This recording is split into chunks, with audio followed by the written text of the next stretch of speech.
एवढंच आहे. ज्ञानेश्वरीला मी समर्पित केलेलं आहे. जवळ 175 पारायण मी माऊलीच्या समोर केले 10 जानेवारीच्या खाली. 175 सलग. 1 सेकंद शाळा नाही माझी. मग तिचं फळ आहे हे, तिनं दिलंय हे. तिला माहित आहे ना की आपल्याशिवाय काही हे जाणत नाहीत. श्रीरंगा वाचोनी आननेने.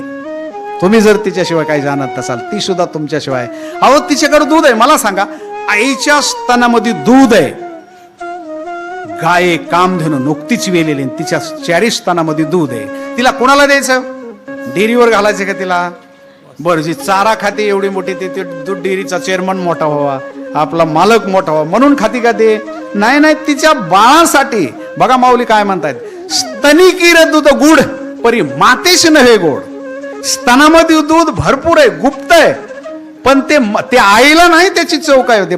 शेव सर्वतायाची चाळ जी अनन्य मिळे. जेवण करतो जे अनन्य बाळ आहे ना, त्याला कळतं.